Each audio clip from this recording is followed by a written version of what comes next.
Bonjour et merci d'être au rendez-vous de notre émission du week-end. Je pense que cela va vous faire plaisir. J'ai convié à y participer une comédienne, autrice et chanteuse qu'on aime beaucoup. Bonjour Sophie Forte.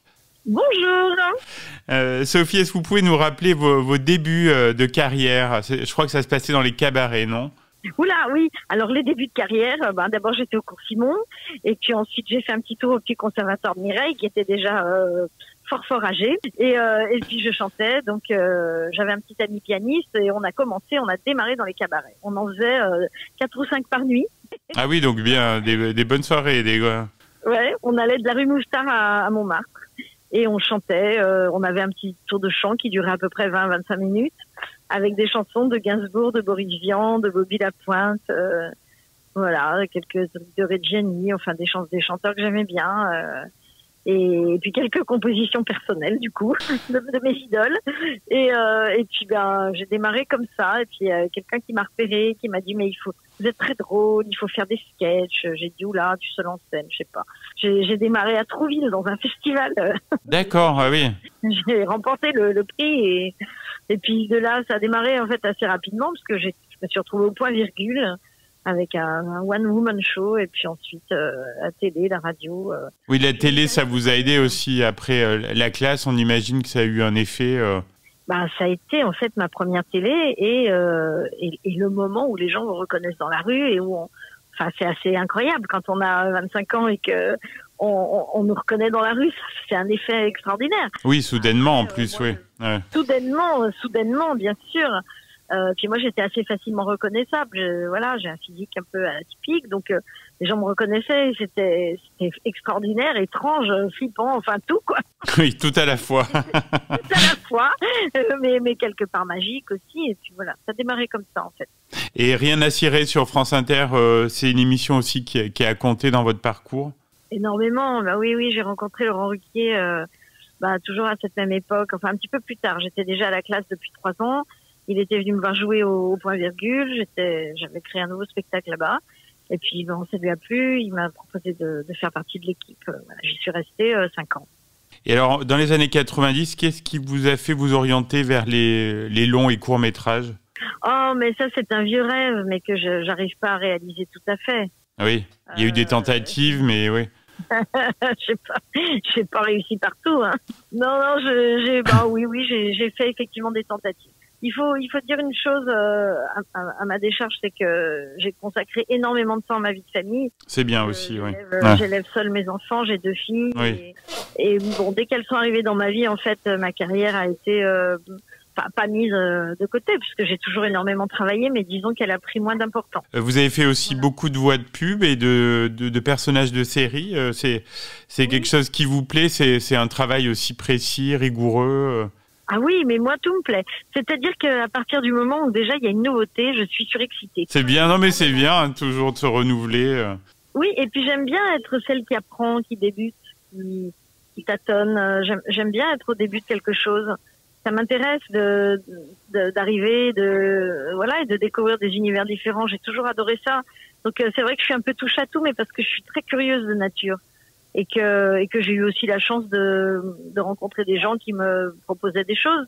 Donc je vais un peu où le vent me mène en fait. Je suis pas très carriériste à vrai dire.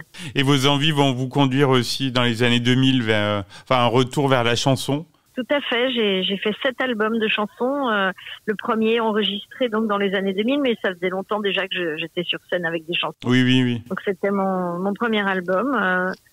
Voilà, et puis qui s'appelle tout simplement Sophie Forte. Et puis ensuite j'ai eu mes enfants et j'ai commencé à écrire pour les enfants. Ça m'a passionnée. J'écoutais mes filles, je les observais, j'essayais de répondre à leurs questions. Enfin, c'était génial.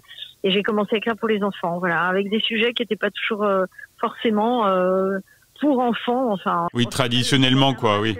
Ouais. Traditionnellement, c'était des choses. Disons que c'était des thèmes sérieux traités avec humour. Et puis ça plaisait bien aux parents aussi. Ces dernières années, c'est plus le théâtre non qui a pris pas mal de place dans votre carrière? Oui, j'ai écrit ma première pièce il y a 18 ans et comme ça s'est très très bien passé, j'ai un peu mis de côté la chanson Alors j'ai continué à faire des choses. Il y a eu d'autres albums depuis, mais c'est vrai que j'ai la chance de beaucoup jouer au théâtre et d'être très souvent en scène avec des pièces que j'écris ou qu'on me propose. Et ben voilà, encore une nouvelle aventure qui m'a fait un peu bifurquer, mais voilà.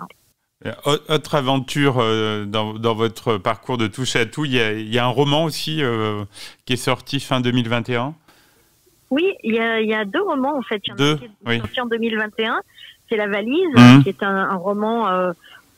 C'est pas réellement autobiographique parce que je parle pas énormément de moi dans ce livre. Je parle surtout de la carrière de mon père et puis de ma famille, hein, parce que j'ai une famille fort sympathique et assez atypique.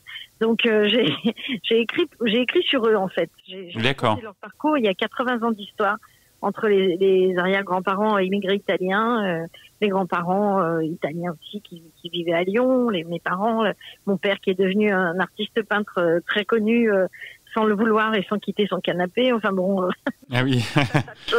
tout un tas de choses amusantes et puis pas si amusantes. Enfin la vie quoi, la vie, la maladie, Alzheimer, la souffrance. Oui. Je raconte tout ça dans ce livre.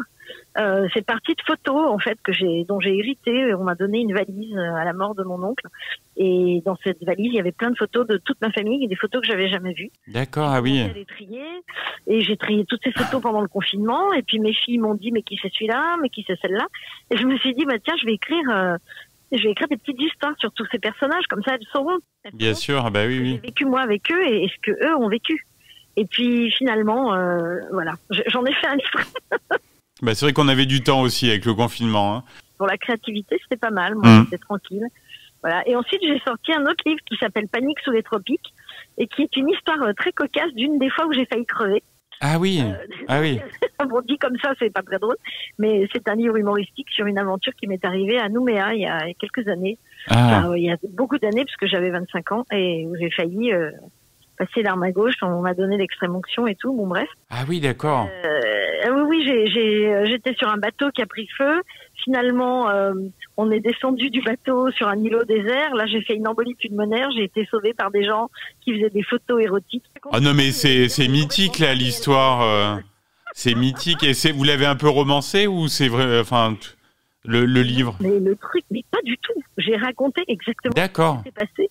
Et plein de gens le lisent et me disent, mais c'est complètement fou, c'est pas possible. Je dis, mais je vous promets que tout est vrai.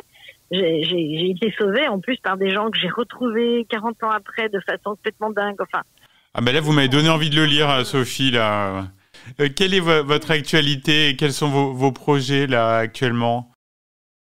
Alors, en ce moment, je fais plusieurs choses à la fois, comme d'habitude. Oui. Je fais une mise en scène. Je mets en scène un quartet vocal qui s'appelle le Barbershop Quartet.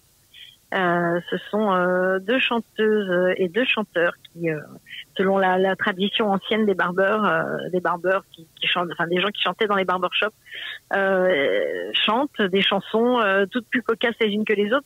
C'est un groupe qui existe depuis 20 ans. Et ils n'ont jamais eu de mise en scène de regard extérieur. Donc voilà, je travaille avec eux en ce moment. Ils vont faire Avignon l'été prochain.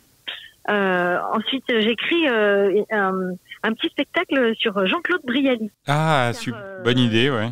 Ouais, parce que en fait, c'est une commande de la ville de Meaux, figurez-vous. Jean-Claude Brialy vivait à Monthyon, dans une maison qui ressemblait d'ailleurs plus à un château qu'à une maison. Et ce lieu va devenir un musée. Et donc moi, j'écris ce que Jean-Claude Brialy pourrait raconter aux gens qui viennent pour visiter sa maison. Voilà. D'accord, ah ouais, c'est un bon concept, oui. Voilà, fait par Jean-Claude Brialy. Hein, j'espère qu'il va pas se retourner dans sa tombe, ce cher monsieur. Non, il n'y a pas de raison. Une très profonde admiration. Et en fait, je travaille avec ses bouquins, comme il a écrit 2 livres sur sa vie. Je raconte que des choses vraies, évidemment, et je m'en inspire. Donc je travaille là-dessus et puis il y a la valise. Alors la valise, donc ce que je vous ai raconté sur le livre La valise, ben finalement maintenant c'est devenu un spectacle. Je l'ai présenté à Avignon l'été dernier et ben là je vais le rejouer bientôt à Paris et j'espère à Avignon encore l'été prochain. Voilà. Super. Alors on vous voit un peu moins dans les médias. C'est un choix ou Bah non. Non. D'accord. Non, c'est pas un choix. C'est-à-dire qu'à partir du moment où je n'ai plus été au service des émissions, Oui. C'est-à-dire, j'étais un peu le trublion ou Oui, bien sûr. La petite rigolote qui faisait des sketchs, etc. Du coup, j'ai beaucoup moins intéressé les gens. Et puis, vous savez, on a des étiquettes en fait. Hein. Moi, je reste jamais la petite rigolote. Donc, dès que je touche à quelque chose qui, semble un peu plus sérieux, genre le théâtre, la chanson, tout ça, alors là, d'un coup, la crédibilité, c'est assez compliqué.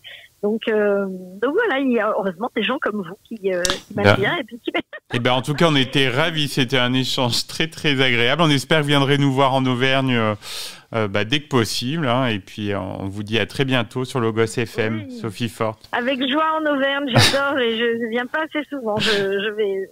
Bon, on vous attend, hein, avec grand plaisir. Merci.